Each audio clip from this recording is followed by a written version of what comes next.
Welcome to the Are We Idiots Show, where we question the status quo on society's important issues while mixing in plenty of laughs along the way. Now here are your hosts, Mark Weaver and Rich Kroll.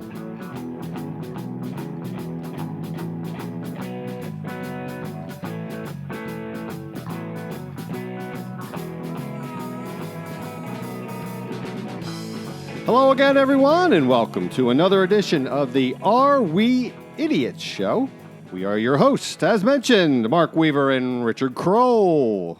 Hey there, Mark. Happy to see you. Happy to be here. Life is good. Rich is a little under the weather today, folks. Hurt his back, but he's mustering through. Is that the right word? Mustarding or mustering? Mustering through? No. I don't know, what's the best word to say? You're meddling through. You're muddling along. What are you doing? I'm mothering through. You had another adjective to that on your walk in here, but anyhow, we appreciate his stick-to-itiveness to make it to the taping today. But on our show, by the way, in your state, can you muster up any tip of the day or anything like that, or don't throw your back out before a taping of a podcast? Yeah, folks, when you bend over to pick up anything, even if it's weightless, like a paper cup, use your knees. Once you cross 50, use your knees to pick up anything or bend over. Never bend over at the waist. That's a good tip. Always bend down with your knees and use your legs for the lifting. I try to remember that. I didn't always do that myself. A year and a half ago, I ruptured a disc in my back not lifting properly. So I guess it's showing our age here, Richie. We sure are. All right, folks, before we go on to our agenda of the day, just want to take 1 second to remind you, we've said over the last several shows that we're in a new era of requesting support from our listeners. I didn't really specify, but Rich and I we have no plans to take any salary from this. Anything that we get from supporting listeners and or advertisers, it's going to be reinvested back into trying to grow the show. So you don't have to worry that we're going to be going out and buying Bentleys. We're not. We're going to be investing everything back into the show to try to grow it. We're not taking any salaries or anything. What's that fancy car in the garage, though, I see? That was well prior to the podcast, by the way. But anyhow, on our show today, Idiot of the Week, Rich has some nominees for me. Then we're going to talk about, are esports the future or not? And there's been an explosion of esports. And as you know, on this show, we question the status quo. And sports are a huge part of our culture. But then we have this iGen coming along that spends their whole life on technology and in computers and online. And esports are growing like crazy. So this was probably a surprise to many of you, but we'll learn more about it on our show. And then to finish up the show, Rich prides himself on being an expert in a lot of areas of sports, and we're going to quiz him a little bit to see how much he knows. Interesting. And hopefully he can show off his knowledge, or maybe we can even catch him on a couple of things. But that's the agenda today. Sound good, Richie? Sounds simply awesome. Okay, nominate away for your Idiots of the Week. All right, my first one, this might be a couple weeks old, but we allow that. We do allow that. You've heard about former Green Bay Packers coach Mike McCarthy, did you? Is that the one he yelled, he chased a ref down the hallway or something? Yeah, so we have Mike McCarthy. And I don't like refs, so I'm going to be lenient on him. Yeah, I'm sure you will. So Mike McCarthy, Super Bowl winning head coach of the Green Bay Packers, known typically to be a good guy, good coach, family man. Or maybe not, I don't know about a family man exactly, because I think he is remarried with stepkids. But so am I, so I guess you can be a family man in that situation. Back into that one. I did back into that one. So he is the stepdad of a sophomore at Green Bay Notre Dame basketball named George Kress. George and his team lost to Pulaski High School 67-66. And it ended their season with a 3-20 record. Oh. So Expectations shouldn't have been too high. Expectations should be pretty low, and maybe the frustration was mounting over the course of a season, but Kress was the team's leading scorer. After the game ended, McCarthy followed the referees across the court, out into the hallway, out of the school, out of the gymnasium, and berated them with a slew of expletives, tirades, and a lot of mothering. No threats of physical violence, however. I'm not sure, but the Pulaski athletic director told the TV station that she had never seen such behavior from a parent. Not here, not anywhere in my time as an athletic director. And this is also in the wake of a league campaign launched last month to persuade parents to stop acting like children while attending high school athletic events. And he was dropping F-bombs. And so, well, as a former head coach in high school, I have a lot of empathy because I've wanted to do this many a times, but I have had the restraint as to not. I got, in 7 years of head coaching, there was some middle school and AAU coaching. I think I got 3 technicals, which I'm not proud of. But I'm sure they would deserve. There was a few refs that I would have liked to have chased down the hall. But even so, I get that, and I'm not a big fan of referees. I think they impact games negatively more than they impact games positively. But you have Mike McCarthy, a Super Bowl winning coach, berating a 3-20 high school team, games officiating. He has to be held to a much higher standard, especially as all parents. I mean, I don't think his background shouldn't matter. It's all parents, right? Nah, I'll tell you why it does matter. If it's a regular parent, it could be some guy just. This is a multi-millionaire Super Bowl winning coach that people look up to and needs to set an example for other parents and lesser coaches, lesser officiating at lesser league levels. He's got to set the standard of exactly why the league had a meeting to prevent this. I disagree with you. I don't think he has any more responsibility as a parent than any other parent, but where I will agree with you is here's a guy who probably should have this in the right priority, who has experienced elite levels of competition and stress, and he should put it in perspective a little better, based on his background. So I'll agree with you on that. Okay, so that's nominee number 1. What's your second one, Richie? So a gentleman named Eric Larson. Are we using this term loosely, gentlemen? Maybe an idiot gentleman. Okay. He lost $31,000 to a woman over the internet in a forlorn love attempt to have an internet relationship. Now, and it's not like a multi-skillionaire that wrote a check for $31,000. This is a series of events. It's going to take a little bit. Let me go through some of this because normally I'd say, okay, poor guy got scammed, but the level of multiple and repeating incidents is mind-blowing. So, and he's not alone. I mean, last year supposedly people lost that have reported $143 million in romance-related scams. Like getting married, you mean? Well, I'll get in trouble for that one. You'll get in trouble now for that. The average median loss per scam is $2,600, and those over 70, the average loss is $10,000. So this gentleman lives in northern Montana and was caught in a romance scam over an entire year. It started when a woman sent him a friend request on Facebook. He didn't know her at all, but she seemed nice. Of course. She showed pictures of herself dressed up. And I'm sure it was actually her, those pictures. Who knows, right? It was probably a guy in a bed. Probably a guy. But the pictures were dressed up when she was going to church. Of course. Now, this guy Larson had been recently divorced after a 20-year marriage, and he sustained an injury, a work injury, so he was home due to medical issues. He's got some tough things going on. I get it. They apparently exchanged selfies. She was interested in him and his life, and she made him feel likable and lovable and interesting. So after 2.5 months back and forth, she told him she broke her cell phone and needed a new one because she was a student, and asked him to buy it for her. So he spent $1,000, sent it via Western Union.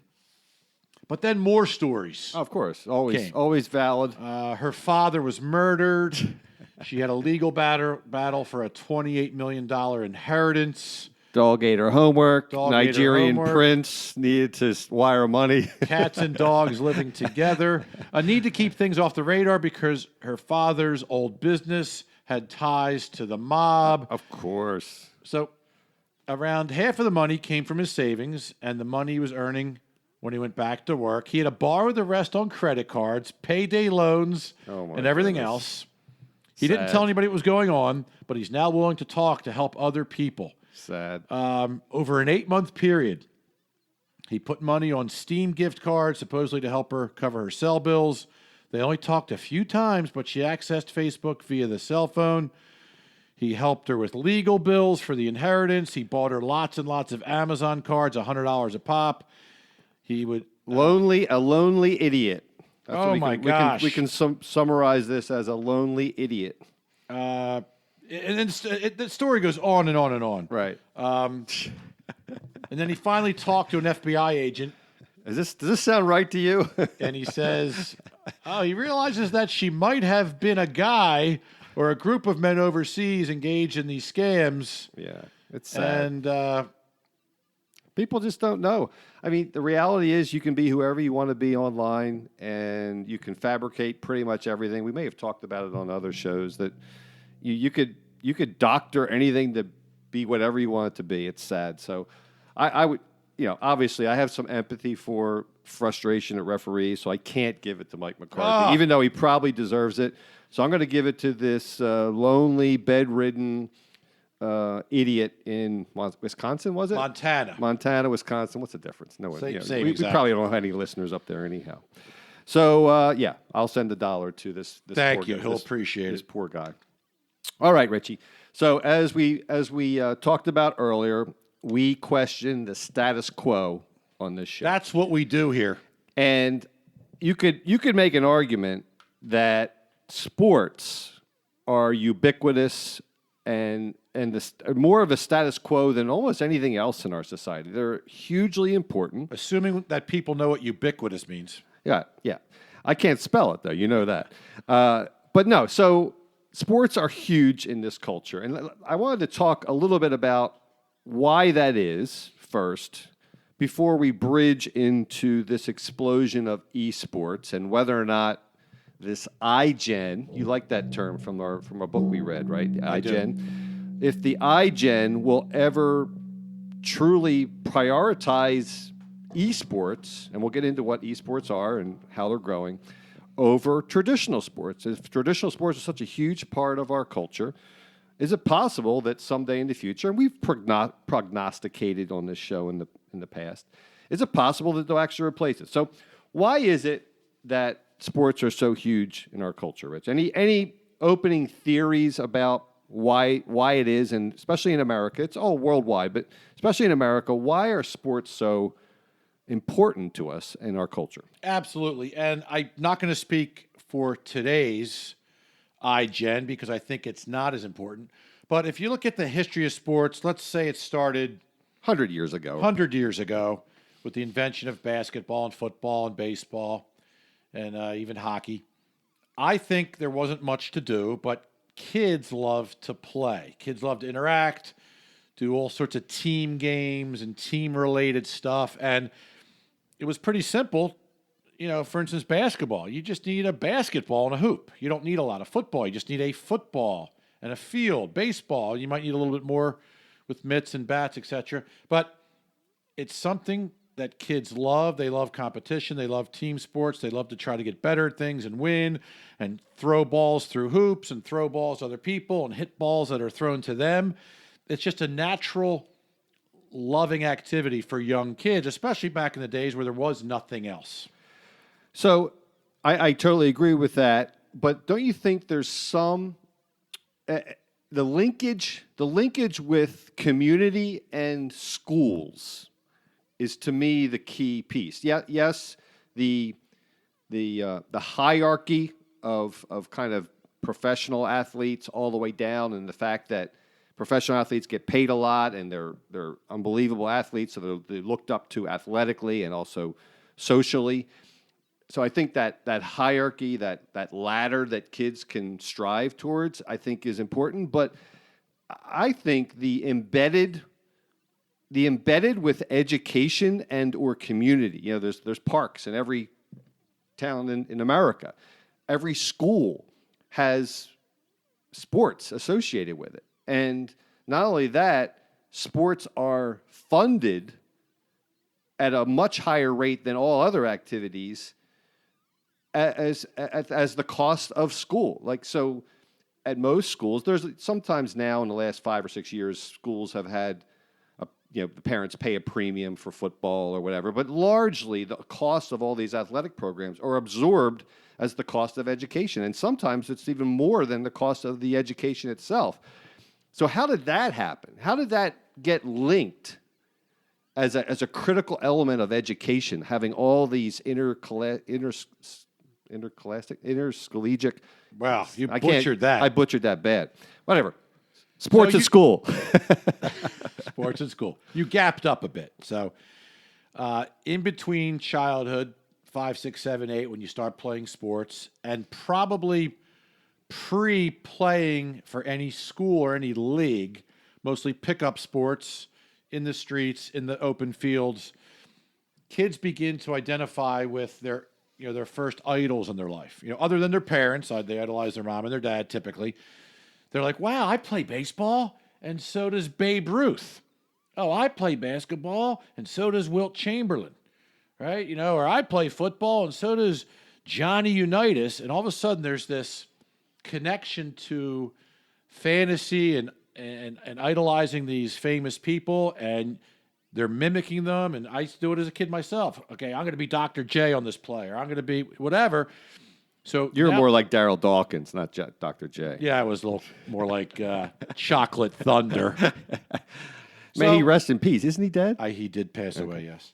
So then, all of a sudden, that bridges the gap to adulthood, right? And then you look for, these idols might be the local guys, right? Maybe it's if we're living in Philly, you start to see radio and news and TV or newspapers about your local Phillies and Eagles and Sixers and Flyers. So then as you get older, that's where then you're looking to get more involved and potentially take it to the next level, because when we grew up, it was street versus street, Cathmere Road versus Sagamore Road or whatever. You take that same loyalty to your school, and schools fund a lot of programs through sports, a lot of through attendance of sports, through sports items and activity and giveaways and raffles and all sorts of stuff. So that's kind of the progression. Yeah, and you and I were both semi-athletic, and I loved having a sports emphasis in my growing up, and I think competition generally is key to a market economy. We won't go down the libertarian front just yet, at least. It's a key component of our culture. But I guess my question is it really the best thing? We like it personally, but from a societal standpoint, is it really healthy for America to have sports prioritized so much in our formative years? And I point this out because Asian cultures don't do that. The Asian cultures consider the emphasis on athletics as a distraction from academics. And of course, in Europe, it's not as important. They're big football, soccer people in Europe is big, and cricket and stuff like that. But it's still not nearly like the United States. So my question is, are we overdoing it? Is it too high a priority in the U.S., and should we be focusing more on academics? After all, that is what school is supposed to be. Why is that? Yes, we've over-prioritized it. It's still meant to be fun. It's not meant to be life and death. And we covered this in one of our recent episodes, helicopter parenting, or maybe it was another episode where parents have lost their mind and are making their kids starting at age 4 play year-round the same sport and specialize in wrestling, hockey, lacrosse, baseball, and you have to play it year-round starting at age 5, because if not, you're not going to advance and become an elite athlete. And first of all, Which you're not going to anyhow. you're not going to anyway, and these delusional parents who were never super athletes, most of them to begin with, are trying to live vicariously through their kids. And yes, I don't think it used to be that way. There used to be less emphasis. Now there's recruiting and there's off-season programs, and you used to be able to play a sport and you're done with it. When the season's over, you move on to the next sport. Now there's nutrition and weightlifting programs through junior high and high school, and then there's pressure from AAU and the club teams and recruiting, and I want your son or daughter to drop this sport and that sport. So yes, it's absolutely become delusional and way overbearing. And I think that's part of what's going to be a good segue into why we have this new e-gaming, e-sports situation, because it's completely overboard. Right. And the last thing I'll say on Mike McCarthy shouting at refs for a 3-20 team. I mean, it's gotten crazy. Yeah. And the last thing I'll say, because we talked about this on the NFL show where you and I both predicted that the NFL is in a little bit of trouble long term, but just more generally, we talked about how lower socioeconomic groups tend to look at sports and athletes, elite athletes, as role models, and therefore strive to see that as their ticket out of the lower socioeconomic classes. And let's face it, the LeBron James and the all the great athletes, football, basketball, baseball, whatever, they're looked at as heroes, and they're fabulously wealthy, and they get paid millions, and in Michael Jordan's case, $1 billion he's probably made. And the reality is that these are the extreme outliers, and overwhelmingly these kids are not going to get out of the inner city or lower socioeconomic groups by striving for this. And there's another point of emphasis that we've just placed too much stock in sports and sports heroes, and this being a ticket out of poverty. Any thoughts on that before we on the I guess the stars and that how wasteful that is to spend your time striving towards that as a kid? Generally. In general, yes. I mean, I think anything that someone obsesses upon, even schoolwork, right? I mean, you were referencing Asian cultures not emphasizing sports, but they're studying 16 hours a day. So when the kid's 4 years old and can say "mama," they're putting a book in front of them, teaching Tiger the mom. alphabet. Tiger moms. And these kids are blowing their brains out as much as anybody else. Right? I mean, actually more probably. Probably more. More. It's not funny, but yes. Right. So, I have a couple friends that said, "Oh my gosh, I did the wrong thing." A good friend of mine growing up, put his kid into wrestling year round, starting at age 6, and then one day the kid walks in and says, "Daddy, I quit." He broke his heart over it, but he was 13. He was already burnt out. These students can burn out. Musicians, artists. If you do anything obsessively, right. 12, 14, 16 hours a day, live and breathe it, eat it, do nothing else, and focus on just that, and then you don't become the superstar in any one of those categories, it can be life-shattering. So yes, it whether it's sports or any activity, a famous line, I mean, we might have said it before, Wayne Gretzky was a 2-sport athlete, and he said, my favorite day of the year was when hockey camp started, and my second favorite day of the year was when hockey season ended. Right. Yeah. So let's transition now to esports, and I think it would be helpful for the audience. I'm going to read this little primer. I like that word. Primer or primer? Primer. I like primer. But let's use this as a little primer into this esports realm, and I think this will be a good topic of conversation and for you to respond to. In less than a decade, the realm of professional sports has been taken by storm by the rise of esports. These video game events now compete with, and in some cases outperform, traditional sports leagues for live viewership and advertising dollars. For the top esports players, this means sponsorship contracts, endorsements, prize money, and yes, global stardom. Did you know all of that? But that's Nope. what's happening. Did not For know that. example, Dota 2, a popular battle arena game published by Valve, recently handed out $20 million to its top players during the final. And what does this mean for traditional sports? And this is what our show is about today. And for TV sports viewership, which is where all the money is. In the past few years, the big four North American sports leagues have all struck new deals worth hundreds of millions of dollars. But the decline in traditional linear broadcasts and the risk of losing relevancy in this digital, broadband, and tech-savvy media landscape is inevitable. It forces these media giants to question their traditional business models and to focus on online audiences. Whether esports are actual sports or not is a whole nother debate. We'll tackle that. However, the emergence of global video game competition field demands attention and strategic investment. So just here, the League of Nations drew 36 million viewers, 5 million more than the NBA Finals, in front of a sellout crowd at the Bird's Nest Stadium in China.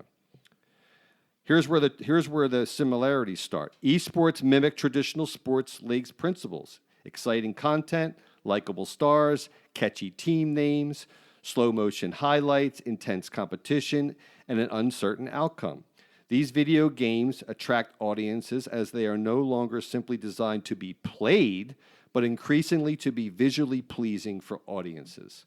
So we can go into some more detail about the money behind it.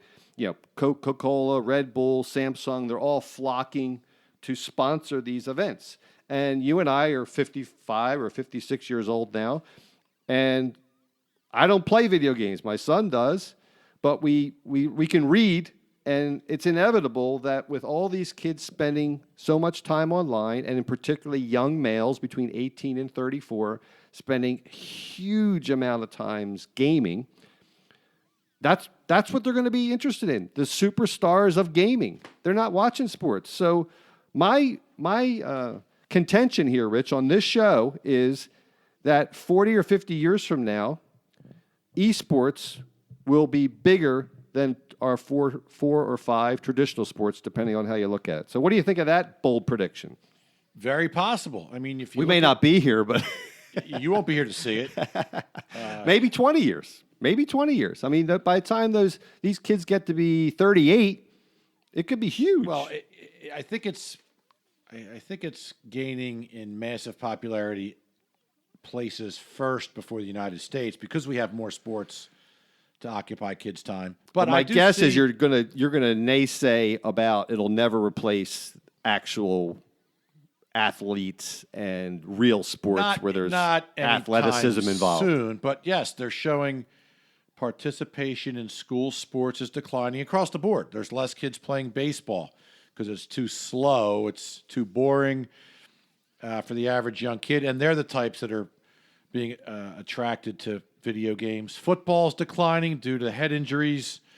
Hockey's declining due to the expense and ice time at strange times of the day that's inconvenient for parents. Basketball is rising still. Basketball is still on the rise because it's simple. Anybody can play it. You need one guy to shoot yourself one-on-one. I mean, it's a very simple, easy, inexpensive situation with basketball. But, hey, an extended family member's brother, who I think's a great guy, he will grab a case of beer, go into the basement. I was going to say with his son. No, by himself, unmarried, and he will game for 20 straight hours against people all over the world in these kind of website tournaments. Yeah, he'll drink the case of beer, order a pizza sent to him, and he'll game for 40 straight hours versus being outside and doing everything else that I was going to say we normal people do. But it's addictive. I think it's more addictive than I loved basketball like you did, but I didn't wake up playing basketball. I didn't play basketball after I played basketball, and I didn't play basketball for 40 straight hours. Right, and this ties into our social media show where these programmers are looking for the dopamine, right? Isn't that what you told me? Dopamine. Yes. They have psychologists on staff to try to make this an addictive behavior and pull out this dopamine, just like Facebook, Twitter, social media, all the ones.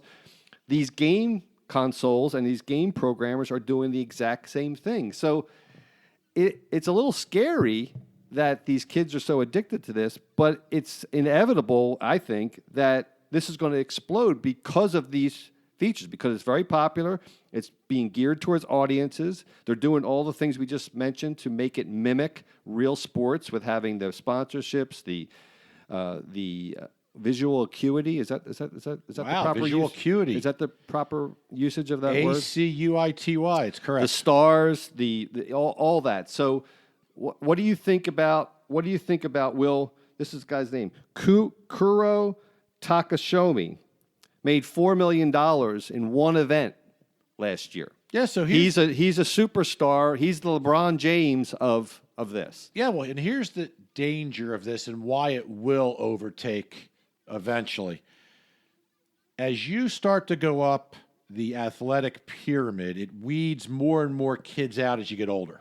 Right. Right. So everybody in the neighborhood can play stickball when you're 6 years old. Everybody can play touch football. Everybody can play street hockey. There's not a huge delineation of obvious, oh, that kid stinks, that kid's better, that kid. You're all kind of lumped together. Once you hit maybe junior high school, lower school age, all of a sudden they start to weed them out a little bit, but they let more people in. Right. And then by high school, they're cutting people. It's about wins and losses. Right. So, the 99% of all Americans don't play a high school sport, if you want to look at it that way, right? And then 99% of the 99% don't play college, and then 99 of the 99% don't play pro. So as you go up the ladder, it weeds folks out. But video games doesn't weed anybody out. All you need to do is have two active thumbs and eyes, and you can get good. Anybody. And you can play at different levels all the way. There's always going to be a game available because you literally have 8 billion people on the playing field. Well, and I've seen, so, take a group of kids that, by the time they're 15 are not that athletic. For whatever reason, whether they're short, overweight, just not hand-eye coordinated, hereditary, whatever the case may be. But I've seen rooms of these kids all going toe-to-toe playing video games and actually doing really well and getting better every day, and it gives them a feeling of self-worth that they lost at whatever age when they started to fail at sports. Right. So just the projection for this year alone, they're saying approximately 430 million people will watch esports online in this year alone. 430 million people, and that's mind-blowing. Of course, growing exponentially, much faster than other sports. And as we already mentioned, the internet is almost infinite, limited only by the number of people in the world. So, the marketplace is global as opposed to sports being local in your community, your school, what have you. So the ability to have access to this is almost infinite for kids. So, all right, so let's talk about, is it possible, we already mentioned some of the similarities between esports and traditional sports, is it possible for esports to ever truly become a replacement for sports in society, not necessarily for the kids themselves? You already mentioned it, the boosters, the community involvement, the rallying behind that. I mean, will all those externalities ever be the same with people on video consoles? I don't think you'll ever have esports replace regular sports because you can't really monetize esports, or that off the top of my head, within a school setting when you have 1,000 people come to a game and all the activities that go around with tradition, football tailgating, following your team to the district and state championships or league championships. I mean, there's something about that, and school affiliation. Even though that we just pointed out that in China they had a whole bird's nest. I'm talking about the United States. Maybe in China and everywhere else that's not as sports focused as we are in the U.S. But do I think they'll grow side by side and esports overgrow traditional sports? Probably. But as long as there's prerequisite gym classes and health initiatives and parents wanting to keep their kids active and not become fat slobs over a video game, drinking soda and then case of beer all weekend and then becoming social morons because they don't interact with anybody but the keyboard. Isn't that what's happening in our society anyhow? I mean, you have confidence in the parents and us as citizens to But that's roll that back. That's on top of all social media. Esports to me would be layered on top of what everybody's already addicted with regarding social media. So why are you confident that that won't happen then? no, I think it's going to happen. I just don't think it's ever going to replace. Okay. Because it's two different venues. It's two different, whatever you call it. It's two different categories, right? It's. Rich took some Flexerol today, folks. So he's. I'm not coming up with words as quickly as I normally do. And it's a different entity. It's not. Do you think there'll be some bifurcation? You like that word? Oh, I do. Some bifurcation where you have like the true athletes and then the online athletes, and they'll almost go like, remember in high school you'd be like the play people or the band people, and then the athletes. There was a bifurcation, and I'm wondering if it becomes esports becomes its own thing somewhere, not band, not play, not athletics, but its own little kind of sector. That's what I'm wondering. Fiefdom, if you A will. little fiefdom, yeah. But I mean, I just don't see. I don't see athletes. I'm with you, I guess, on this. I don't see people who really like the game and the striving and the athletic part of it and the stress. I don't know that that'll ever be replaced. That feeling. I don't know if that'll ever be replaced by doing that online. But I guess maybe we could just be two old guys, out of our league here, not realizing how addictive and how entertaining this is and how competitive it is. I don't know.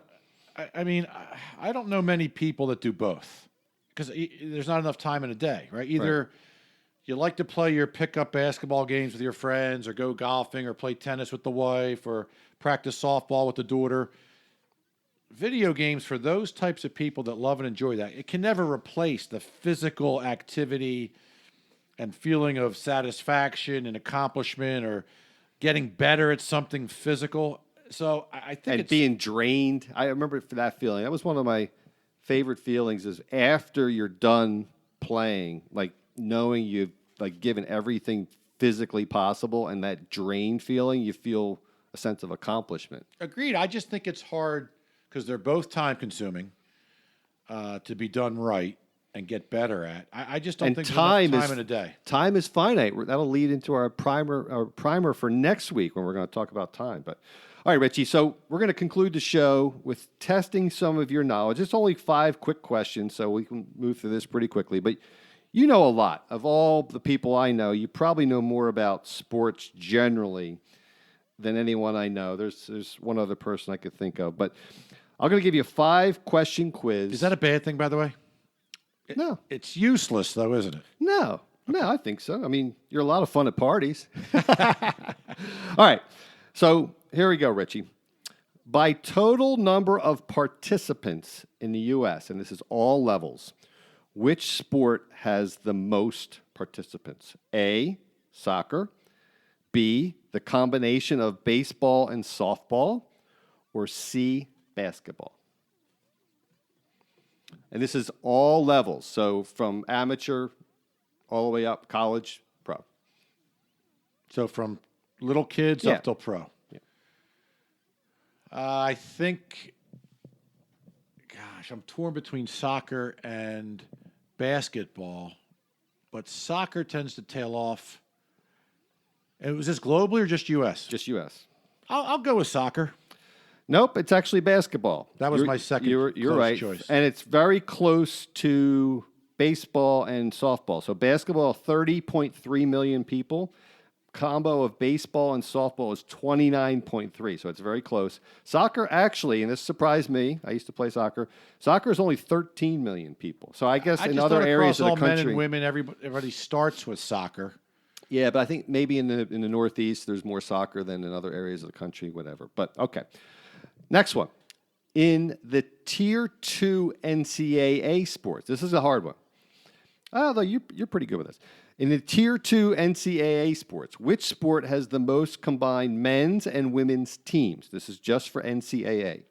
A, lacrosse, B, rugby, or C, volleyball? So which sport is this?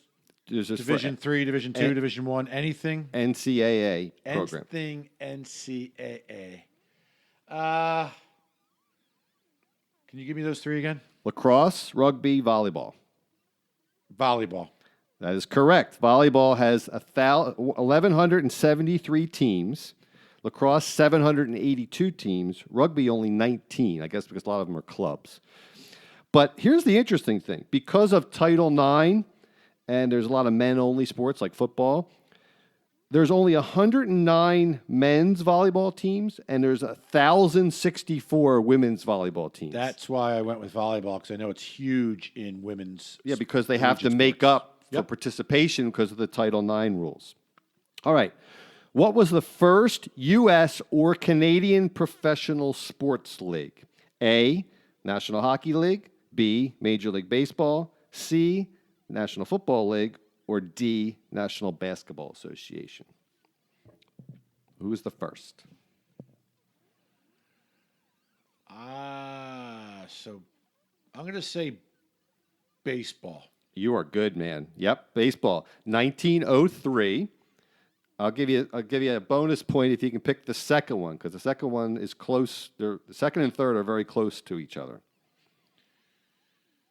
So I think so. I wouldn't go with hockey. So it's football and basketball. Are the other two. Yep. I'm going to say football. It actually was close, but hockey is actually next. 1917. Because of Canada. Yeah, well, hockey in Canada. But football was 1920. Basketball wasn't until 1946. I would not have guessed that, but what have you. All right, fourth one. As far as high school sports, which sport has the most participation? A, basketball, B, track and field, minus cross country, by the way, and football. Track and field. High school only. Track and field. It is track and field, and that doesn't even include cross country. 1,000. This is the 1,094,000 people. Football 1,059,000. So it's very close between football and basketball is 980,000. So you're doing well. What are you, 3 for 4, right? 3 for 4. Last one. Rank the top. This is a toughie. Rank the top 4 professional sports by total annual attendance. This is a toughie. If you get this one, I will yield to you as the all-time expert in sports. So the 4 major professional sports, rank them in total attendance, stadium attendance? Total attendance, yep. If you think about it, the first one should be easy. But after that, it gets harder. Well, the problem, I mean, normally, let me talk out loud before you. Sure. Normally, I would say football because you're getting 60, 80, 100,000 people to pop, but there's a lot less of those games. And then we're not counting college, which has the biggest stadiums. Correct. So I got to do the math in my head. Is an 80,000 football game, it's going to take 6, 7 baseball games to equal that. But there's so many baseball. I got to say baseball number 1 as far as attendance. That is correct. And it's by a long shot. Baseball's way. Because there are 162 games. Right, And, way. It's almost 3 times the second. It's actually more than 3 times the second and third. I would say I'm going to put hockey in last. And I'll go basketball, football. No. So it's obviously baseball, 72.6 million people. Basketball is second, almost 22 million people. Hockey, just a little under 22 million people. And football is actually last with only 17 million people because there's so few games. But overall, I'm very impressed because they were not easy questions. And, my brain is fried, especially when I'm on Flexerol. So, any comments, Richie, as we adjourn the show? No, I'll tell you, esports. You educated me. You educated me. I didn't realize esports was this massive, successful global enterprise that's growing. And heck, if kids can potentially make $1 million, $2, $3, $4 million, they're gonna. Why not? Right. So I'm surprised. I don't know that it'll ever overtake. I think it'll go side by side. It may overtake as far as overall participants, spectators, and involvement. But I do think there will continue to be a bifurcation. Yes, I like that. Now, and it kind of, if you think about it, it's another world that we're not familiar with because think about some of the most lucrative stars nowadays, the Kardashians, they make a lot of their money online with social media and influencers. There's YouTube stars that get paid by clicks, and they're making millions of dollars. So it's a whole new world, and who's to say that this esports won't be the manifestation of this new digital world? So, hey, maybe we all learned something by referencing this show, and hopefully you listeners were exposed to esports and keep an eye out for it. All right, so make sure you listen. We already teased it a little bit. Make sure you listen next show when we answer the question, what is time?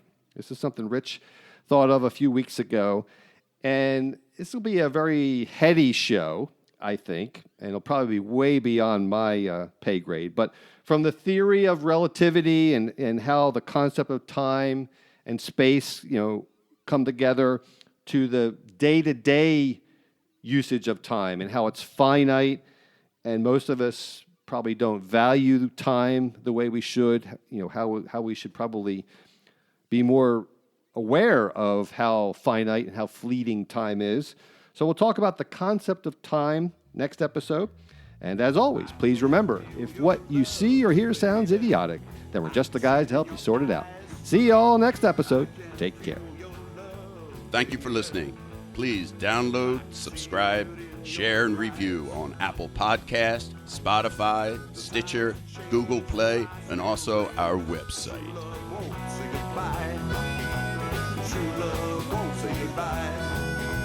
True love won't say goodbye.